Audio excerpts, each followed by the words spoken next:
ಸಂಗ್ರಹಿಸಿದ್ದೇ ಹೌದು ಅಂತಾದ್ರೆ ಮೃತ್ಯುವಿನ ದವಡೆಯಿಂದ ದೂರಾಗುವುದಕ್ಕೆ ಸಾಧ್ಯ ಮಗನೇ. ಸತ್ಯಂ ಮಾತಾ ಪಿತಜ್ಞಾನೋ ಧರ್ಮೋಭ್ರಾತೃ ದಯಾಸಕ ಶಾಂತಿ ಪತ್ನಿ ಕ್ಷಮಾಪುತ್ರ ಶರೈ ಮಮ ಬಾಂಧವ. ಸತ್ಯವನ್ನ ಎಡಬಿಡದೆ ಕಾಪಾಡು ಮಗನೇ. ನೀನಿಟ್ಟಿರುವಂತಹ ಸತ್ಯದ ಮೇಲಿನ ಪ್ರೀತಿ, ಪರೋಪಕಾರದಲ್ಲಿ ಆಸಕ್ತಿ, ದೈವದ ಮೇಲಿರುವಂತಹ ಭಕ್ತಿ ನಿನ್ನನ್ನ ಮಾನವೋತ್ತಮನಾಗಿ ಮಾಡಿದ್ದಾರೆ ಎನ್ನುವುದಕ್ಕೆ ಅನುಮಾನವೇ ಇಲ್ಲ. ಎಲ್ಲರೂ ಮಾನವೋತ್ತಮರಾಗುವುದಿಲ್ಲ ಮಗನೇ. ಮಾನವರಲ್ಲಿ 4 ವಿಧ ಇದೆ: ಜಡಮಾನವ, ಪಶುಮಾನವ, ಮಾನವ, ಮಾನವೋತ್ತಮ. ಜಡಮಾನವ ಅಂದ್ರೆ ಯಾರು? ಯಾವುದು ಬೇಡ, ಎಂಥದ್ದು ಬೇಡ, ಹುಟ್ಟಿ ತಪ್ಪಿ ಸತ್ರ ಸಾಕು ಅನ್ನುವ ಜಡಮಾನವ. ಪಶುಮಾನವ ಅಂದ್ರೆ ಯಾರು? ಇವತ್ತು ನನ್ನ ಹೊಟ್ಟೆ ಒಂದು ತುಂಬಿದ್ರೆ ಸಾಕು, ಬೇರೆ ಹಾಳಾಗಿ ಹೋಗ್ಲಿ ಅನ್ನುವ ಪಶುಮಾನವ. ಮಾನವ ಅಂದ್ರೆ ಯಾರು? ನಾನು, ನನ್ನ ಹೆಂಡತಿ, ನನ್ನ ಮಕ್ಕಳು, ನನ್ನ ಸಂಸಾರ, ನನ್ನ ಮನೆ ಎನ್ನುವ ಮಾನವ. ಮಾನವೋತ್ತಮ ಅಂದ್ರೆ ಹಾಗಲ್ಲ ಮಗನೇ. ಲೋಕಗಳು ಸಂಪದವ ಕೂಡಿಟ್ಟವಗಲ್ಲ ಕೀರ್ತಿ, ದಾನ ದೈವಂಗೆ ಹಿರಿಮೆ ಗರಿಮೆ, ನೀರ ಸಂಗ್ರಹಿಸುವ ಶರದಿಯ ಸ್ಥಿತಿ ಕೆಳಗೆ, ನೀರನ್ನೇವ ಮೇಘ ಅವನತ್ಯದೊಳಗೆ. ಕೊಡುಗೈಯ ದೊರೆಯಾರಾಗಿರ್ತಾನೋ ಅವನೇ ನಿಜವಾದ ಮಾನವೋತ್ತಮನಾಗಿರ್ತಾನೆ ಮಗನೇ. ಮಾನವೋತ್ತಮನಾಗಿ ನೀನು ಮೆರೆಯುತ್ತಿದ್ದೀಯ, ಇನ್ನು ಮುಂದೆ ಬಾಳಬೇಕು ಮಗನೇ, ಉಳಿಯಬೇಕು. ಈ ಬಡಾಮಕ್ಕಿ ಎನ್ನುವಂತ ಕ್ಷೇತ್ರ ಸುಕ್ಷೇತ್ರವಾಗಬೇಕು, ಪವಿತ್ರ ಕ್ಷೇತ್ರವಾಗಬೇಕು. ಮಗು, ನೀನಿಟ್ಟಿರುವಂತಹ ಭಕ್ತಿಗೆ ಒಲಿದು ಸತ್ಯ ದೇವತೆಗಳು, ನ್ಯಾಯ ದೇವತೆಗಳು, ಧರ್ಮ ದೇವತೆಗಳು ಆದಂತ ನಾವು ಈ ಮಡಾಮಕ್ಕಿ ಕ್ಷೇತ್ರದಲ್ಲಿ ನೆಲೆಯಾಗಿ ನಿಲ್ಲುವುದಕ್ಕೆ ಮನ ಮಾಡಿದ್ದೇವೆ ಮಗನೇ. ಆದರೆ ನಿನ್ನಿಂದಲೇ ಆಗಬೇಕಾದಂತ ಕೆಲಸ ಇದೆ ಮಗನೇ. ಅಂದೊಂದು ದಿನ ದುರುಳನಾಗಿರುವಂತಹ ಪ್ಲವಣಾಸುರನಲ್ಲಿ ಹೋರಾಡುವಾಗ ನನ್ನ ತಲೆಯನ್ನ ಶಿಲೆಗೆ ಬಡಿದಾಗ ಶಿಲೆಯ ಒಂದು ಚೂರು ಅರ್ಧ ಚಂದ್ರಾಕೃತಿಯಾಗಿ ಹೋಗಿ ಸೀತಾ ನದಿಯಲ್ಲಿ ಬಿದ್ದಿದೆ ಮಗನೇ. ಆ ಚೂರನ್ನು ತಂದು ಮಡಾಮಕ್ಕಿಯಲ್ಲಿ ಪ್ರತಿಷ್ಠಾಪನೆ ಮಾಡು. ಮಾಡಿಲ್ಲವ ವೀರಭದ್ರನೆಂದೇ ಮುಂದೆ ಖ್ಯಾತಿಯಾಗಲಿ ಮಗನೇ. ನನ್ನ ದೇವರದ ಆ ಕಡೆ ಈ ಕಡೆ ಎಡ ಬಲ ಹಿಂದೆ ಮುಂದೆ ನನ್ನನ್ನೇ ಅನುಸರಿಸಿ ಬಂದಿರುವಂತಹ ನನ್ನ ಅನುಯಾಯಿಗಳಾಗಿರುವಂತಹ ಸಹಾನುವರ್ತಿಗಳಾಗಿರುವಂತಹ ಸತ್ಯ ದೇವತೆಗಳಾಗಿರುವಂತಹ ಕೈಲಾಸದ ಗಣಗಳು, ಕಲ್ಕುಡ, ಪಂಜುರ್ಲಿ, ಪಪ್ಪರ್ಯ, ಖಡ್ಗರಾವಣ, ಹಾಗೆ ಮೊದಲಾದ ದೈವಗಳೆಲ್ಲವೂ ಬನಶಂಕರಿ ಮತ್ತು ನಾಗನಿಗೆ ಪ್ರತ್ಯೇಕ ಸ್ಥಳವಾಗಬೇಕು. ಎಲ್ಲಾ ದೈವಗಳಿಗೆ ವಿಶೇಷವಾದಂತಹ ವಿಶಿಷ್ಟವಾದಂತಹ ಗುಡಿಗೋಪುರವನ್ನು ನಿರ್ಮಿಸಬೇಕು. ವರ್ಷ ಪ್ರತಿ ನಡೆಯುವಂತಹ ಗಂಡಾ ಸೇವೆಯಲ್ಲಿ ವಿಶೇಷವಾದಂತಹ ಪೂಜೆ ಸರ್ವ ದೈವಗಳಿಗೂ ಸೇರಬೇಕು. ಬನಶಂಕರಿಗೆ ಯಾರು ಹರಿವಾಣ ನೈವೇದ್ಯವನ್ನ ಕುಂಕುಮಾರ್ಚನೆಯನ್ನು ಹೇಳಿಕೊಳ್ತಾರೋ ಮಕ್ಕಳಾಗದೇ ಇದ್ದವರಿಗೆ ಸಂತಾನ ಪ್ರಾಪ್ತಿಯಾಗ್ತದೆ. ಹಾಗೆಯೇ ಮದುವೆ ಆಗದೆ ಹೋದವರಿಗೆ ಕಂಕಣ ಭಾಗ್ಯ ಪ್ರಾಪ್ತಿಯಾಗ್ತದೆ. ಮುತ್ತೈದೆಯಾದವರಿಗೆ ಮುತ್ತೈದೆ ಭಾಗ್ಯ ಎನ್ನುವುದು ಸ್ಥಿರವಾಗಿ ಇರ್ತದೆ. ಮಗು, ಹಾಗೆಯೇ ಕೆಲಸ ನೀನು ಅಷ್ಟು ಕಾರ್ಯ ನೀನು ಮಾಡಿದೆ ಅಂತಾದ್ರೆ ಈ ಕುಗ್ರಾಮವಾಗಿರುವಂತಹ ಮಡಾಮಕ್ಕಿಯನ್ನ ಸುಗ್ರಾಮವನ್ನಾಗಿಸುತ್ತೇನೆ. ಆದ್ರೆ ಒಂದು ಮಗನೇ, ಮುಂದೆ ಬರುವಂತಹ ಭಕ್ತಾದಿಗಳಿಗೆ ವೀರಭದ್ರನಾದಂತಹ ನಾನು ಇದೇ ರೂಪದಲ್ಲಿ ಕಾಣಿಸುವುದಿಲ್ಲ. ಈ ರೂಪದಲ್ಲಿ ಕಾಣಿಸಿದೆ ಅಂತಾದ್ರೆ ಭಕ್ತರಲ್ಲಿ ಭೀತಿ ಹುಟ್ಟುತ್ತದೆಯೇ ವಿನಃ ಭಕ್ತಿ ಹುಟ್ಟುವುದಿಲ್ಲ ಮಗನೇ. ಭಕ್ತರಲ್ಲಿ ಭಕ್ತಿ ಹುಟ್ಟಬೇಕು ಅಂತಾದ್ರೆ ನಾನು ತೋರುವಂತಹ ಬಗೆ ಹೇಗೆ? ಒಬ್ಬ ಮನುಷ್ಯನ ಮೈ ಮೇಲೆ ಅರ್ಥಾತ್ ಒಬ್ಬ ಧನುಷ್ಯನ ಪಾತ್ರೆಯ ಮೈ ಮೇಲೆ ಕ್ಷಣಕಾಲ ಆಕರ್ಷಿತನಾಗಿ ಆತನ ಬಾಯಲ್ಲಿ ಬರುವಂತಹ ನುಡಿ ಮುತ್ತುಗಳೆಲ್ಲವೂ ವೀರಭದ್ರನ ಮಾತೆಂದೇ ನಂಬಿಕೊಂಡು ಬನ್ನಿ ಮಕ್ಕಳೇ. ಆದ್ರೆ ದರ್ಶನ ಪಾತ್ರೆ ಅಂದ್ರೆ ಎಲ್ಲರೂ ದರ್ಶನ ಪಾತ್ರೆ ಆಗುವುದಿಲ್ಲ ಮಗನೇ. ಕುಣಿದವರೆಲ್ಲ, ಕೂಗಾಡಿದವರೆಲ್ಲ, ನಡುಗಿದವರೆಲ್ಲ ದರ್ಶನ ಪಾತ್ರೆಗಳಾಗುವುದಿಲ್ಲ. ದರ್ಶನ ಪಾತ್ರೆಯಾಗುವವನಿಗೆ 2 ನಾಡಿಗಳಿರ್ತದೆ. ಒಂದು ನಾಡಿ, ಇನ್ನೊಂದು ಭೂತನಾಡಿ. ಭೂತನಾಡಿ ಇದ್ದವನ ಮೈ ಎನ್ನುವುದು ವಾದ್ಯ ಶಬ್ದವನ್ನು ಕೇಳಿದಾಗ, ಘಂಟಾ ಶಬ್ದವನ್ನು ಕೇಳಿದಾಗ, ಹೆಚ್ಚಿಗೆ ಗರ್ಜನೆ ಕೇಳಿದಾಗ ಭೂತನಾಡಿ ಇದ್ದವನ ಮೈ ಎನ್ನುವುದು ನಡುಕ ಪ್ರಾರಂಭ ಆಗ್ತದೆ. ಆ ನಡುಕವೇ ನಮ್ಮ ದೈವಗಳಿಗೆ ಪರಕಾಯ ಪ್ರವೇಶ ಮಾಡುವುದಕ್ಕೆ ಯೋಗ್ಯ ಕಾಲ ಎನ್ನುವುದಾಗಿ ಆ ನಡುಕದಲ್ಲಿಯೇ ನಾವು ಅವನ ಮೈಯನ್ನ ಸೇರಿಕೊಳ್ಳುತ್ತೇವೆ. ಕ್ಷಣಾರ್ಥದಲ್ಲಿ ಆತನ ಮೈಯಲ್ಲಿ ಆಕರ್ಷಿತರಾಗಿ ಸತ್ಯವನ್ನೇ ಆಡುತ್ತೇವೆ, ನಿತ್ಯವನ್ನೇ ನುಡಿಯುತ್ತೇವೆ ಮನೆ. ಮಗು, ಈ ಮಡಾಮಕ್ಕಿ ಕ್ಷೇತ್ರದಲ್ಲಿ ಸರ್ವಜನ ಸುಖಿನೋಭವಂತು ಎನ್ನುವುದಾಗಿ ಹಾಡುವುದರ ಜೊತೆಯಲ್ಲಿ ಕುಗ್ರಾಮವಾಗಿರುವಂತಹ ಮಡಾಮಕ್ಕಿಯನ್ನು ಸುಗ್ರಾಮವನ್ನಾಗಿಸುತ್ತೇನೆ ಮಗನೇ. ಸುಗ್ರಾಮವನ್ನಾಗಿ ಮನೆಯದಾಗಿ ನನಗೊಂದು ಆಸೆ ಉಂಟು. ನಿಮ್ಮ ಈ ಮುಖಕ್ಕೆ ಮಹಾಮಂಗಳಾರತಿಯನ್ನು ಬೆಳಗಬೇಕಿದೆ. ಆರತಿ ಬೆಳಗಿದನು, ಆರತಿ ಎತ್ತಿದನು, ಈಶನ ಗೋಪದಿ ನಮಗೆ ಲೇಷ ಕವಿರ ಭಕ್ತನಿಗೆ, ಲೇಷ ಕವಿರ ಭಕ್ತನಿಗೆ ಆರತಿ ಮಂಗಳಾರತಿ ಮಂಗಳಾರತಿ ಬೆಳಗಿದನು.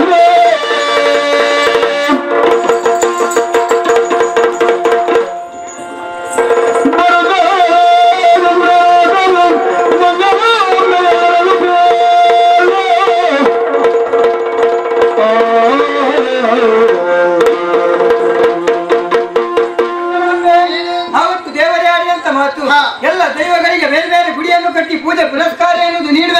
ಎನ್ನುವುದಾಗಿ ನೋಡಿದೆ. ಆ ಕಡೆಯಲ್ಲಿ ಎಲ್ಲ ದೇವಗಳಿಗೆ ಗುಡಿಗೋಪುರವನ್ನು ಕಟ್ಟಿ ಪೂಜೆ ಪುನಸ್ಕಾರ ನೀಡಿದ್ದೇವೆ. ಇವತ್ತಿನ ದಿನವೇ ವಿಶೇಷವಾದ ಪಾತ್ರೆಗಳಿಗೆ ಮೊದಲೇ ಕೈ ಕೊಟ್ಟಿದ್ದೇವೆ.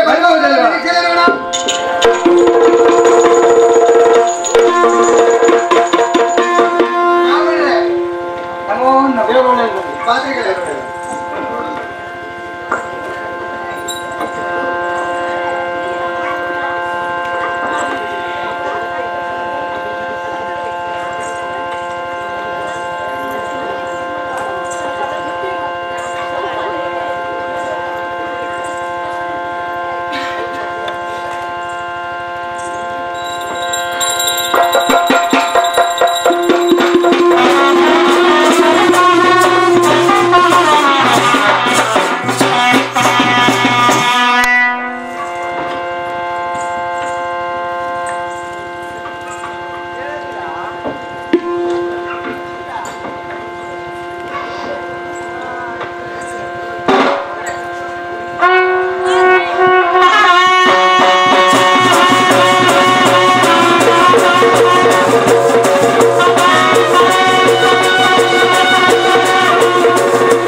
ನನ್ನ ಆಣತಿಯಂತಲೇ ಪುಣ್ಯಕ್ಷೇತ್ರವಾಗಿರುವಂತಹ ಈ ಮಡಬತಿ ಕ್ಷೇತ್ರದಲ್ಲಿ ನನ್ನ ಪ್ರತಿಷ್ಠಾಪನೆಯನ್ನ ಮಾಡಿದವನೇನು.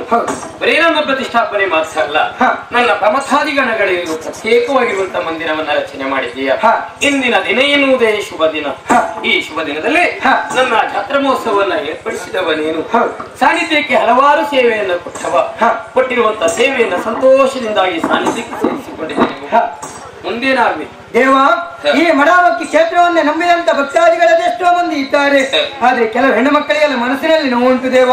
ಕಂಕಣ ಭಾಗ್ಯ ಎನ್ನುವುದು ಕೂಡಿ ಬರಲಿಲ್ಲ ಎನ್ನುವುದಾಗಿ. ಆ ಕಂಕಣ ಭಾಗ್ಯ ಎನ್ನುವುದು ಕೂಡಿ ಬರಬೇಕು ಅಂತ ಆದ್ರೆ ಯಾವ ರೀತಿಯಲ್ಲಿ ಸೇವೆ ನಿಮ್ಮ ಸಾನ್ನಿಧ್ಯಕ್ಕೆ ನೀಡಬೇಕು ದೇವ? ಮಗು, ಕಂಕಣ ಭಾಗ್ಯ ಕೂಡಿ ಬಾರದಂತ ಹೆಣ್ಮಕ್ಕಳು ನೇರವಾಗಿ ನನ್ನ ಸಾನ್ನಿಧ್ಯಕ್ಕೆ ಬಂದು ಸಾನ್ನಿಧ್ಯದ ಮುಂಭಾಗದಲ್ಲಿ ನಿಂತು ನನಗೆ ಪ್ರೀತಿಯಾಗಿರುವಂತಹ ಹೂವಿನ ಸೇವೆ ಅಂತ ಹೂವಿನ ಸೇವೆ ಹರಕೆಯನ್ನ ಸಾನ್ನಿಧ್ಯಕ್ಕೆ ಹೊತ್ತದ್ದಾದ್ರೆ ಖಂಡಿತವಾಗಿ ಅವರ ಇಷ್ಟಾರ್ಥಿಯನ್ನು ಈಡೇರೋದಕ್ಕೆ ಸಾಧ್ಯ ಉಂಟು. ಮಗು ದೇವ, ಮದುವೆಯಾಗಿ ಅದೆಷ್ಟೋ ವರ್ಷ ಕಳೆದು ಹೋದ್ರು ಸಂತಾನ ಪ್ರಾಪ್ತಿ ಆಗದೆ ಇದ್ದವ್ರು ಎಷ್ಟೋ ಮಂದಿ ಇದ್ದಾರೆ. ಸಂತಾನ ಭಾಗ್ಯ ಪಡೆಯಬೇಕು ಅಂತ ಆದ್ರೆ ನಿಮ್ಗೆ ಯಾವ ರೀತಿ ಸೇವೆ ನೀಡಬೇಕು ದೇವ? ಮಗು, ಮದುವೆ ಆದ್ರೂ ಸಹ ಸಂತಾನ ಭಾಗ್ಯವನ್ನು ಕಾಣುವುದಕ್ಕೆ ಅಸಾಧ್ಯವಾದಂತ ಹೆಣ್ಣು ಮಕ್ಕಳು ನೇರವಾಗಿ ನನ್ನ ಸಾನ್ನಿಧ್ಯಕ್ಕೆ ಬಂದು ಸಾನ್ನಿಧ್ಯದ ಮುಂಭಾಗದಲ್ಲಿ ನಿಂತು ನನಗೆ ಪ್ರೀತಿಯಾಗಿರುವಂತಹ ಇನ್ನೊಂದು ಸೇವೆ, ಅದುವೇ ಗೆಂಡ ಸೇವೆ. ವರ್ಷಕ್ಕೊಮ್ಮೆ ನನ್ನ ಜಾತ್ರೆಯ ಸಂದರ್ಭದಲ್ಲಿ ಈ ಗೆಂಡ ಸೇವೆ ಎನ್ನುವುದು ನಡೀತದೆ. ಅಂತ ಸಂದರ್ಭದಲ್ಲಿ ಸಂತಾನ ಭಾಗ್ಯ ಆಗಿರುವಂತಹ ಹೆಣ್ಣು ಮಕ್ಕಳು ನನ್ನಲ್ಲೇ ಬೇಡಿಕೊಳ್ಳಬೇಕಾದದಿಷ್ಟೇ. ಸಂತಾನ ಪ್ರಾಪ್ತಿ ಆಯ್ತು ಅಂತಾದ್ರೆ ಆ ಶಿಶುವನ್ನ ಗೆಂಡ ತೊಡಿಸ್ತೇನೆ ಎನ್ನುವಾಗಿ ಹರಕೆಯನ್ನು ಹೊತ್ತದ್ದೇ ಆದ್ರೆ ಅಂತವರಿಗೆ ಖಂಡಿತವಾಗಿ ಸಂತಾನ ಭಾಗ್ಯ ಎನ್ನುವುದು ಆಗುವುದಕ್ಕೆ ಸಾಧ್ಯ ಉಂಟು. ಮಗು ದೇವ, ವಿದ್ಯೆಯನ್ನು ಕಲಿತು ಬುದ್ಧಿವಂತರಾದವರು ಎಷ್ಟೋ ಮಂದಿ ಇದ್ದಾರೆ. ಮಾಡುವುದಕ್ಕೆ ಕಾರ್ಯ ಎನ್ನುವುದೇ ಇಲ್ಲ. ಜೀವನದಲ್ಲಿ ಜಿಗುಪ್ಸೆ ಹೊಂದಿದವರಿಗೆ ಕಾರ್ಯವನ್ನು ಒದಗಿಸಿ ಕೊಡುವವರೇ ನೀವು. ನಿಮ್ಮ ಸಾನ್ನಿಧ್ಯಕ್ಕೆ ಯಾವ ರೀತಿ ಸೇವೆ ನೀಡಬೇಕು ದೇವ? ಮಗು, ಜೀವನದಲ್ಲಿ ಜಿಗುಪ್ಸೆಯನ್ನ ಹೊಂದಿದವರು, ವ್ಯಾಪಾರದಲ್ಲಿ ನಷ್ಟವನ್ನ ಹೊಂದಿದವರು, ಜೀವನದಲ್ಲಿ ನಾನಾ ರೀತಿಯ ಕಾಯಿಲೆಗೆ ಒಳಗಾದವರು ನನಗೆ ಪ್ರೀತಿಯಾಗಿರುವಂತ ಸೇವೆ ಅದುವೇ ಬೆಳಕಿನ ಸೇವೆ. ಬೆಳಕಿನ ಸೇವೆ ಅಂತ ಹೇಳಿದ್ರೆ ಏನು ಎನ್ನುವುದಾಗಿ ನನ್ನ ಭಕ್ತಾದಿಗಳು ಜಿಜ್ಞಾಸೆಯನ್ನ ಪಡಬಹುದು. ಮಗು, ಬೆಳಕಿನ ಸೇವೆ ಅಂತ ಹೇಳಿದ್ರೆ ನನ್ನ ಮಹಿಮೆಯನ್ನ ಯಕ್ಷಗಾನದ ಬಯಲಾಟಕ ರೂಪವಾಗಿ ಆಡಿ ತೋರಿಸುವುದೇ ಅದುವೇ ಬೆಳಕಿನ ಸೇವೆ. ಅಂತ ಬೆಳಕಿನ ಸೇವೆಯನ್ನ ಜೀವನದಲ್ಲಿ ಜಿಗುಪ್ಸೆಯನ್ನ ಹೊಂದಿದವರು, ವ್ಯಾಪಾರದಲ್ಲಿ ನಷ್ಟವನ್ನ ಹೊಂದಿದವರು, ಜೀವನದಲ್ಲಿ ನಾನಾ ರೀತಿಯ ಕಾಯಿಲೆಗೆ ಒಳಗಾದವರು ಪ್ರೀತಿಯಾಗಿರುವಂತಹ ಬೆಳಕಿನ ಸೇವೆ ಹರಕೆಯನ್ನು ನೀಡಿದ್ದೆ ಆದ್ರೆ ಖಂಡಿತವಾಗಿ ಭಕ್ತರ ಇಷ್ಟಾರ್ತಿ ಎನ್ನುವುದು ಈಡೇರುವುದಕ್ಕೆ ಸಾಧ್ಯ ಉಂಟು. ಅವರ ಇಷ್ಟಾರ್ತಿ ಎನ್ನುವುದು ಈಡೇರಿತು ಎಂಬಲ್ಲಿಗೆ ಹೇಳಿಕೊಂಡಿರುವಂತಹ ಬೆಳಕಿನ ಸೇವೆ ಹರಕೆಯನ್ನು ಮಾಡ್ತದ್ದೆ. ಆದ್ರೆ ಮತ್ತೆ ಜೀವನದಲ್ಲಿ ನಾನಾ ರೀತಿಯ ಕಷ್ಟವನ್ನ ಪಡುವಂತ ಪ್ರಸಂಗವು ಅವರ ಪಾಲಿಗೆ ಬರಬಹುದು. ಅದಕ್ಕಾಗಿ ನನ್ನ ಭಕ್ತಾದಿಗಳು ಅದಕ್ಕೆ ಅವಕಾಶವನ್ನು ಮಾಡಿಕೊಳ್ಳಲೇಬಾರದು.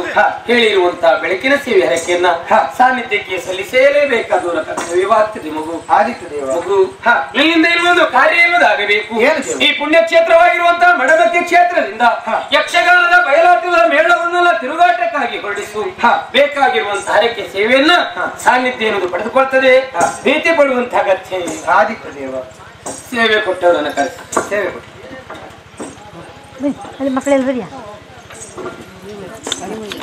ಏನು ನೀಡ್ತೇನೆ ಎನ್ನುವುದಾಗಿ ಹರಕೆಯನ್ನು ಹೊತ್ತಿದ್ದೀರ. ಕಷ್ಟ ಪರಿಹಾರ ಆಯಿತು ಎಂಬಲ್ಲಿಗೆ ಸಾನ್ನಿಧ್ಯಕ್ಕೆ ಸಲ್ಲಿಸಬೇಕಂತ ಬೆಳಕಿನ ಸೇವೆಯನ್ನು ನೀಡಿದವನೇ ಕೊಟ್ಟಿರುವಂತಹ ಬೆಳಕಿನ ಸೇವೆಯನ್ನು ಸಂತೋಷದಿಂದಾಗಿ ಸಾನ್ನಿಧ್ಯಕ್ಕೆ ಸೇರಿಸಿಕೊಂಡಿದ್ದೇನೆ. ಭೀತಿ ಪಡುವಂತಹ ಅಗತ್ಯ ಇಲ್ಲ. ಮುಂದೆ ಹಾಗೆ ಯಾವುದೇ ರೀತಿಯ ಕಷ್ಟ ನಿನ್ನ ಪಾಲಿಗೆ ಬಂತು ಅಂತಾದ್ರೆ ವೀರಭದ್ರನ ಹೆಸರನ್ನು ಹೇಳಿಕೊಂಡು ಕಾರ್ಯದಲ್ಲಿ ಮುನ್ನೊಪ್ಪು. ಮತ್ತೆ ಇನ್ನೊಂದು ಎಚ್ಚರಿಕೆ ಮಾತು, ಈ ಕ್ಷೇತ್ರದಲ್ಲಿ ವರ್ಷಕ್ಕೊಮ್ಮೆ ನನಗೆ ಬೆಳಕಿನ ಸೇವೆ ನೀಡಬೇಕು ಎನ್ನುವುದಾಗಿ ಆಸೆಯನ್ನು ಹೊತ್ತವ ನಾನು. ಸಾನ್ನಿಧ್ಯಕ್ಕೆ ಸಲ್ಲಿಸುವುದನ್ನು ಮರೆಬೇಡ. ಮುಂದೆ ಭೀತಿ ಪಡುವಂತ ಅಗತ್ಯ ಇಲ್ಲ. ಮಾಡುವಂತ ಕಾರ್ಯದಲ್ಲಿ ಒಳಿತನ ತೋರಿಸಿಕೊಡ್ತೇನೆ, ಯೋಚನೆ ಮಾಡಬೇಡ.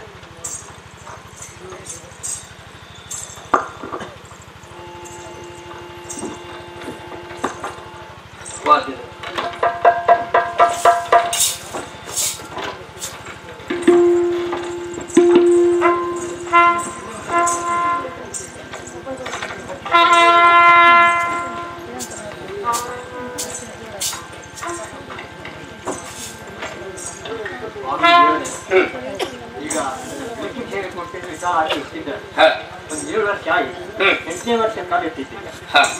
ಅದಕ್ಕೆ ಒಂದು ನಷ್ಟಪಟ್ಟವಾಗಿ ಭೂಮಿಗೆ ಕಾಲು ನಡುವುದಿಲ್ಲ, ಕಟ್ಟನ್ನು ಮಾಡಿಕೊಟ್ಟರೆ ಸಾಕು. ಭೂಮಿ ಮೇಲೆ ಪಾದಾರ್ಪಣೆ ಮಾಡುವುದಿಲ್ಲ ಎನ್ನುವುದಾಗಿ ಭೀತಿ ಪಡುವಂತ ಅಗತ್ಯ ಇಲ್ಲ. ಸಾನ್ನಿಧ್ಯಕ್ಕೆ ಪ್ರೀತಿಯಾಗಿರುವಂತಹ ಬೆಳಕಿನ ಸೇವೆ ಹರಕೆಯನ್ನು ನೀಡು. ಕಾಲಾಂತರದಲ್ಲಿ ಸರಿಪಡಿಸುವಂತ ಹೊಣೆಗಾರಿಕೆ ನನ್ನ ಆ ಬಗ್ಗೆ ಭೀತಿಯನ್ನು ಪಡುವಂತ ಅಗತ್ಯವೇ ಇಲ್ಲ. ಯೋಚನೆ ಮಾಡಬೇಡ.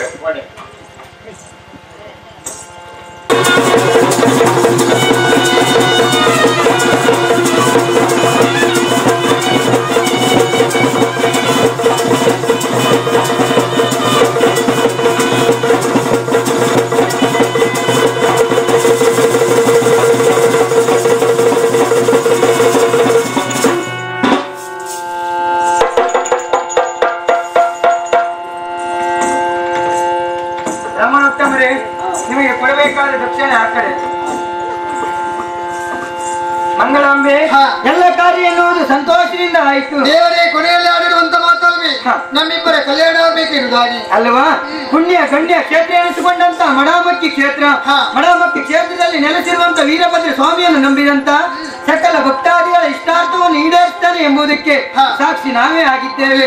ಈ ಮಡಾಮಕ್ಕಿ ಕ್ಷೇತ್ರ ಮಹಾತ್ಮೆ ಎಂಬ ಪುಣ್ಯಾಖ್ಯಾನವನ್ನು ಯಾರು ಆಡಿಸ್ತಾರೋ, ಯಾರು ನೋಡ್ತಾರೋ ಅವರಿಗೆಲ್ಲವರಿಗೂ ನಮ್ಮ ಆರಾಧ್ಯ ದೇವನಾದಂತ ವೀರಭದ್ರ ಸ್ವಾಮಿಯು, ಗಣಪತಿ ದೇವರು ಹಾಗೆ ಬನಶಂಕರಿ ಮಾತೆಯು ಎಲ್ಲವರಿಗೂ ಆಯುರಾರೋಗ್ಯ ಐಶ್ವರ್ಯ ಸಂಪತ್ತು ಹೆಚ್ಚಿನ ರೀತಿಯಲ್ಲಿ ಕೊಡ್ಲಿ ಎನ್ನುವುದಾಗಿ ದೇವರೆಲ್ಲ ಬೇಡುತ್ತಾ ಈ ಕಥೆಗೆ ಮಂಗಳವನ್ನು ಹಾಡ್ತಾ ಇದ್ದೇವೆ.